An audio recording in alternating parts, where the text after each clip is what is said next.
विधान परिषद के स्नातक और शिक्षक कोटे की सीटों की बदौलत बीजेपी विधान परिषद में सबसे बड़ा दल बनने की कोशिश में जुटी है। अभी ऐसे 5 सीटों के लिए चुनाव हो रहा है, जिनमें से पार्टी के खाते में मात्र 1 सीट है। उसका प्रयास इनमें से अधिसंख्य सीटों की जीत कर उच्च सदन में संख्या बल के लिहाज से जेडीयू से बड़ा दल बन जाने का है। राजनीति की जानकारों के अनुसार अगर ऐसा हुआ तो महागठबंधन सरकार पर नैतिक दबाव बनाने का उसका लक्ष्य भी साधेगा।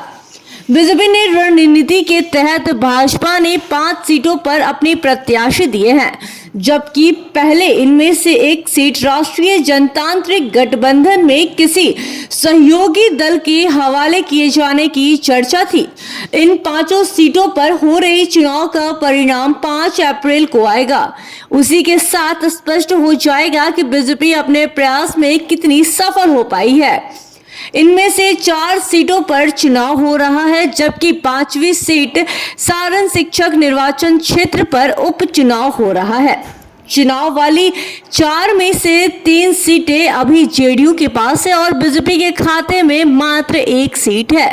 सारण की सीट भाकपा से विधान पार्षद रहे केदार पांडे के निधन से रिक्त हुई है। बीजेपी और महागठबंधन के बीच इन 5 सीटों पर कांटे की टक्कर के आसार है। जीवन कुमार गया शिक्षक निर्वाचन क्षेत्र से प्रत्याशी, गया स्नातक निर्वाचन क्षेत्र से बीजेपी ने अवधेश नारायण सिंह को प्रत्याशी बनाया है। सारण स्नातक निर्वाचन क्षेत्र से पार्टी प्रत्याशी डॉक्टर महाचंद्र प्रसाद सिंह को मैदान में उतारा है। महाचंद्र 7 बार एमएलसी रह चुके हैं, लेकिन पिछले चुनाव में जेडीयू से हार गए थे। बीजेपी ने अगर उन्हें अपना प्रत्याशी बनाया है तो स्पष्ट तौर पर वह उनके बूते क्षेत्र में जीत की संभावना देख रही है। कोशी शिक्षक निर्वाचन क्षेत्र में रंजन कुमार के बूते पार्टी को जीत की आस है। विधान परिषद में अभी सर्वाधिक 24 सदस्य जेडीयू के हैं।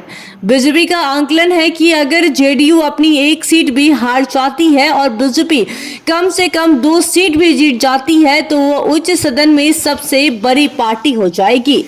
Bureau report, city post live.